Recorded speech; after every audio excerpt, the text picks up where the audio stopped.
c'est le pardon, donc notre propre chair n'est pas content le fait que on a une nature, elle est claire, la Bible à ce niveau-là, hein, donc les hommes n'aiment pas entendre tout ça, parce que nous vivons dans une société où on doit dire que les hommes, on est formidables, mais on a un côté où la nature est pécheur, donc il faut quand même l'admettre et ensuite vivre autrement.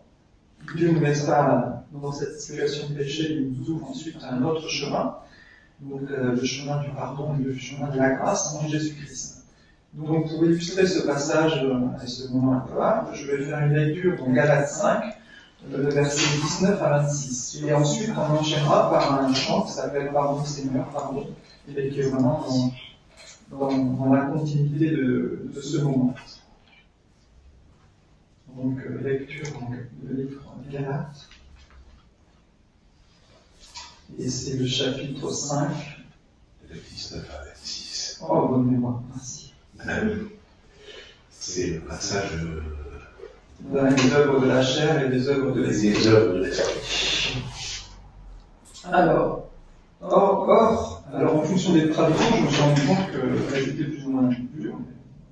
C'est la que tu vois. Voilà, j'ai pris celle qui était. Bon, c'est la traduction traditionnelle de la Bible seconde. Voilà. D'accord. Alors, or, les œuvres de la chair sont manifestes. Ce sont l'impudicité, l'impureté, la dissolution. Pardon, s'il vous plaît, un peu plus lentement, parce que je vais traduire. Ah, je suis désolé. Moi, je me permets juste. Merci beaucoup. Comme c'est un passage un peu dur, je me demande si je vais pas être plus vite non plus. Non, vous y allez.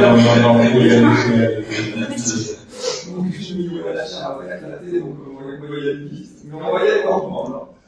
Bon, c'est dur. Or, les œuvres de la chair sont manifestes. Ce sont l'impudicité, l'impureté, la dissolution, l'idolâtrie, la magie, les inimitiés, les querelles, les jalousies, les animosités, les disputes, les divisions, les sectes, l'envie, l'ivrognerie, les excès de table et les choses semblables. Je vous dis d'avance, comme je l'ai dit, que ceux qui commettent de telles choses n'hériteront pas le royaume de Dieu.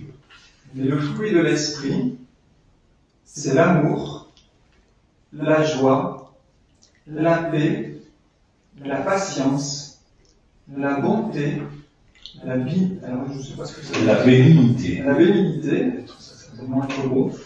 La fidélité, la douceur, la tempérance. La loi n'est pas contre ces choses. Ceux qui sont en Jésus-Christ ont crucifié la chair avec ses passions et ses désirs. Si nous vivons par l'Esprit, marchons aussi selon l'Esprit. Ne cherchons pas une vaine gloire en nous provoquant les uns les autres, en nous portant envie les uns aux autres. Je vais un peu plus loin. Mais bon, c'est ça. Amen. Alors, je te précise que la bénignité, c'est le fait de bénir les autres. Ah, merci. Merci. C'est pas être beau.